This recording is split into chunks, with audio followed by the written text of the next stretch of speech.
All right. Well, good afternoon, everybody, and I appreciate you being here. It's great to be here. It's great to talk to some of the incredible people that we have, both at the local level, the Texas state level, and also, of course, our federal border patrol, who are doing so many good things to keep us safe. And I have some bad news and some good news. And the bad news is that because of what Joe Biden did at the southern border for 4 years, we had record increases in migrant crime, in fentanyl deaths, and in just floods and floods of people who shouldn't be in our country who came into the United States of America. We also have a number of ways in which the cartels became more advanced, better warfighters, because Joe Biden opened up the American southern border and allowed the cartels to turn it into their playground. Now, that's the bad news.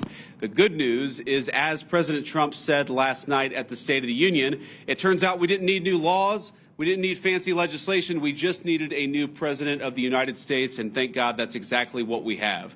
And I will say that the most heartening message that I take away from my visit here at the Texas border is the number of Border Patrol agents who have come up to me and said thank you, or said because of this, we've cut the number of border crossings from 1,500 a day to 30 a day.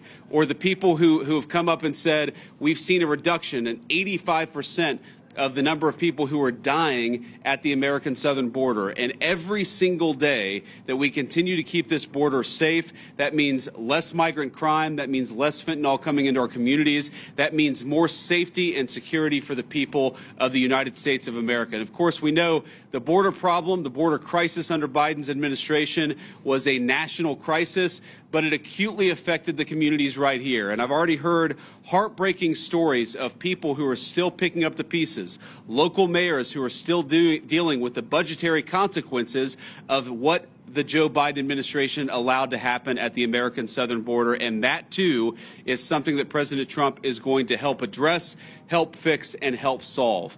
Now, I wanted to bring Secretary Hegseth and Director Gabbard at DNI down here because, one, I obviously enjoy their company, and it's good to have them down here with me looking around today. But unfortunately, we know that because of what's happened, the border crisis has become a matter of national intelligence, and it's also become something that requires the Department of Defense to engage with. I was talking with Paul Perez earlier.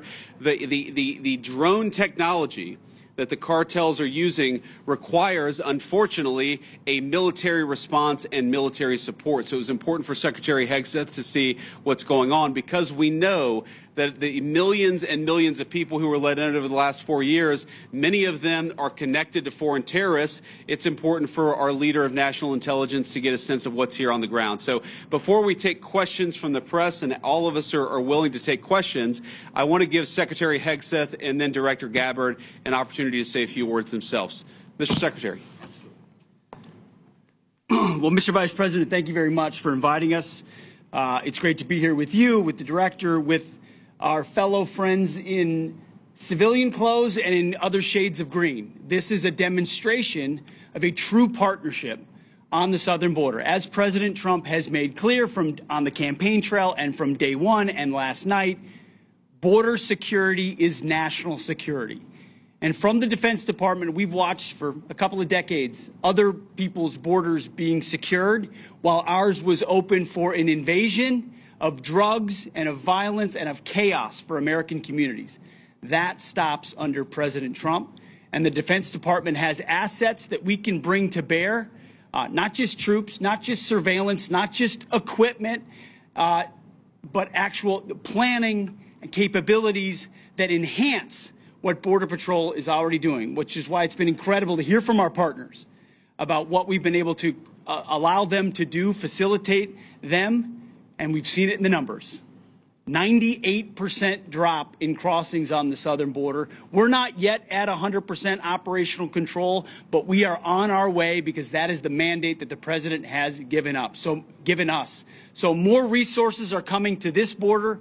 We are dedicated to securing it. That's the reason for our trip and our partnership. And I want to thank all the men and women who've been doing it recently in uniform, who have been doing it a long time, right here, have dedicated their lives to securing the American people. And at the Defense Department, we are committed to continuing to being a big part of it. So, Mr. Vice President, thanks for having us. Absolutely, man. Appreciate Thank you. Great. now Director of National Intelligence, Tulsi Gabbard. Tulsi. Thank you, Mr. Vice President, for your leadership in bringing the country's attention to what has been happening here at the border and the significant change that has already occurred under the short time that President Trump has been in office. Really, what you're seeing here today and what you'll continue to see is a unified effort across President Trump's national security team, the Department of Homeland Security, towards our mission, which is to ensure a safe, free, and prosperous society for Americans. As Director of National Intelligence, there are a number of areas where we are focused. The President talked about in his speech, over 21 million people have come across our borders illegally under Joe Biden's administration. There are many of them that we don't know who they are. They have not been vetted. We don't know where they are. I'll give you one quick example of one of the problems that we are getting after. From Central Asia, there were over 4,000 people who came across our borders using an ISIS-affiliated network. Our National Counterterrorism Center went through and identified those individuals. There were hundreds of them who were either known terrorists or associated with known terrorists. That information was provided to the Biden administration. You may remember in some of the news, a little over 100 of those people were arrested in 2024. Of those who were arrested, only 8 were either deported or remained in custody. Only 8. The rest of them were released back into our country. Where are they? What are they doing? What may they be plotting? This is just the beginning. There are many, many areas that we need to stay very focused on, working with the Department of Homeland Security, working with the FBI to ensure that we're keeping the American people safe. Our Counterterrorism Center is working on making sure that we have that single source for vetting so that we can figure out who is actually in our country and identify those who pose a threat and get them removed. The President's designation of the cartels as foreign terrorist organizations falls directly into this, especially as we're seeing some of the tactics that these cartels are using reflect some of the tactics that we've seen used by Islamist terrorists in countries that many of us have served in overseas. Our mission is very clear. Our objective is to keep the American people safe. I'm grateful to be a part of this team that President Trump has assembled to accomplish that mission. Thank you. Great. So before I take questions, let me just say 2 final things. First of all, the reason why we've seen, as Pete said, a 98% reduction of border crossings, the reason why this particular site has gone from over 1,500 crossings per day to 30 crossings per day is because President Trump has empowered and, in fact, demanded that his whole government take the task of border control seriously. And that's exactly what we're doing. And of course, and this leads to my final point before we take questions, it is impossible to do without the men and women on the ground who are actually doing the hard work. They just want to be empowered to do their jobs. President Trump has made that possible. So from the bottom of my heart and for a grateful nation, to every person I've met here today, thank you for working hard on the American people's business. It's been an honor to be with you. It's been an honor to see what you do, and we're going to keep on supporting you over the next 4 years. Congressman Gonzalez, thank you for being here, and thank you for your leadership. And now we'll take some questions from reporters. Sir. So, as you guys have been exemplifying for today that border crossings are down, a lot of attention has been turned to the interior since obviously there's been a lot of illegal immigrants. What is, in your opinion, the biggest obstacle to actually carrying out President Trump's mass deportations? Even though, yes, like apprehensions and arrests and deportations have gone up in his first month, but a lot of people are expecting a bigger capacity for deportation. So what's the biggest hurdle? So let me say a few things about that. So first of all, Rome wasn't built in a day. And we have seen pretty significant increases in deportations and apprehensions and arrests. But we have to remember that President Biden gutted the entire immigration enforcement regime of this country. We are trying to rebuild so that we actually empower people to enforce the immigration laws of the American people. It is common sense. It's what the American people want us to do. There are a couple of other things that we're working on. And I don't want to get ahead of any public announcements. But, you know, one of the ways that we wanted to make sure that we're enforcing our border is that we make it easier for people who are here illegally to go back home of their own accord. We don't want to have to go around and arrest every person, but we will enforce the American people's immigration laws. If you're here illegally, the message from our administration is you should go back home, and if you want to come to the United States, apply through the proper channels. That's an important thing that we're doing. And the final thing is this costs money. One of the most important parts of the president's reconciliation priorities is, of course, tax reform on the one hand, and on the other hand, making sure that we get proper resources so that we can pay for the flights, and we can pay for the detention centers, and we can pay for all the components necessary to ensure that we're re-migrating illegal immigrants back to their country of origin. I guarantee it is a part of the president's priorities. We'll keep on working on it. We've made a lot of progress, but we're going to keep on working on it over the remainder of the president's term. Yeah, go ahead. Mr. Vice President, I want to ask you about border wall and tariffs. But first on the border wall, how do you and the president... Could you say your outlet, by the way, when you guys ask questions? Yeah, Reagan Reese, Daily Caller. Thank you. How do you and the president define success this term with the border wall, and how much of the southern border wall needs to be walled off before Trump leaves office? Well, look, I think the president's hope is that by the end of the term, we build the entire border wall. And, of course, that's the physical structure of the border wall itself. But we even heard today there are so many good technological tools, so many great artificial intelligence enabled technologies that allow us, for example, a camera, not a person, but a camera picks up somebody 2 miles away who's about to come across the southern border. Maybe it's livestock, right? Maybe it's a critter in the desert. Maybe it's a human being with a weapon on their back. We're using artificial intelligence to make us better at the job of border enforcement, but we've got to make sure that technology is deployed across the entire American southern border. We're going to do it as much as we can, as broadly as we can, because that's how we're going to protect the American people's security. Yeah, go ahead. Last time they were paused because they deployed 10,000 troops to the border. What can they do this time to make the tariffs go away? Well, what the president has said is we need a sustained commitment from the government of Mexico to take the job of border security seriously. Fentanyl is the single largest cause of death among young Americans, and we know that a substantial portion of it is, the precursors are made in China. They come to Mexico, they're manufactured in Mexico and brought across the border by the Mexican drug cartels.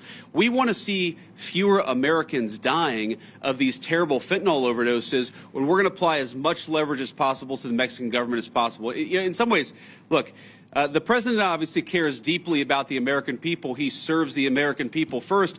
I actually think he's doing a huge favor to the people of Mexico, because if they don't get control of these cartels, the people of Mexico are going to wake up in a narco state where the cartels have more power than their own government. President Trump is trying to help. The Mexican government needs to take this issue of immigration enforcement seriously. In the back, yeah.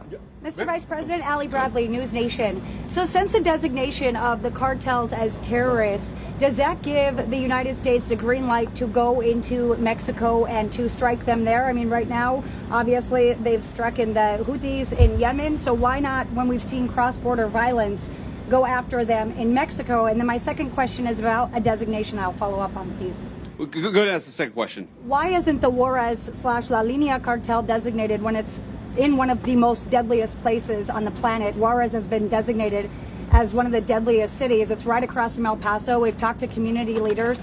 They say we know Juarez cartel's operating in the U.S. and so are their affiliates. We don't even want to talk about it out loud, though, because then we'll put a target on our back. They're scared. Border Patrol even thought they were designated, but they're not.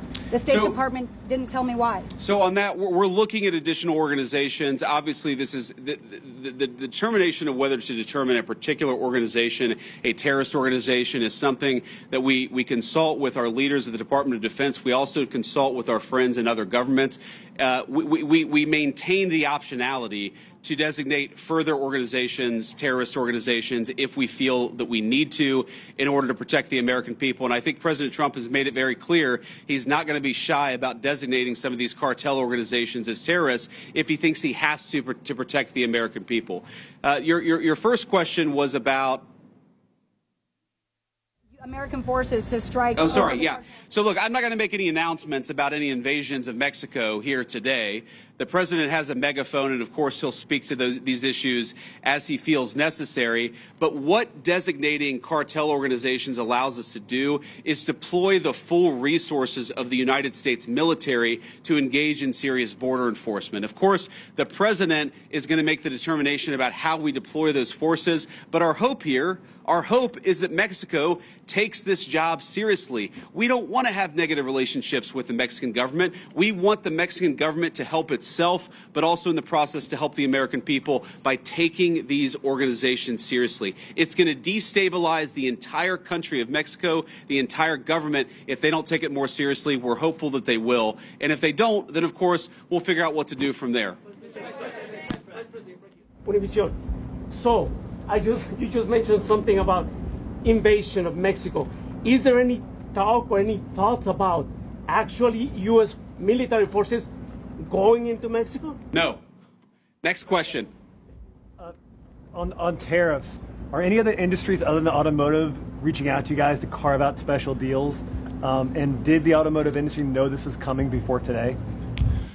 Well, a number of industries have reached out to us to ask us for exceptions to the tariffs, but I think the president's been very clear here that he wants the tariffs to apply broadly. He doesn't want to have 500 different industries getting 500 different carve-outs, and the way to avoid application of the tariffs is to have your factory and have your facility in the United States of America. That is the way. Invest in America. That is how you will avoid being penalized by these tariffs. Sir. Vice President, KSAT 12, John Paul Barajas. You've been talking about the improvements that your administration has done here with the crossings.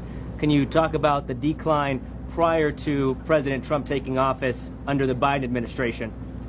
Well, I think like so many Americans, apparently members of the Mexican drug cartel figured out in November and December after the election that Joe Biden was asleep at the wheel and they had to be dealing with the then president-elect and now president.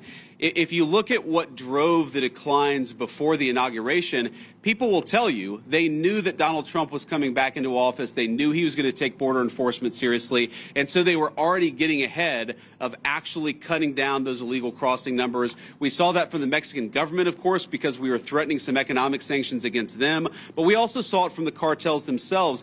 And even today, because, of course, it doesn't, it takes a little time to get from the deepest parts of Central America to the American southern border. What we often find is that there are massive numbers of illegal immigrants who have already started to make the trek and have decided, you know what, because Donald Trump's president, we're going to go back home. We heard today about a Honduran group of migrants who decided they're just going to go back home because they recognize that under Donald Trump's leadership, we take border enforcement seriously. Thank you all. Take care.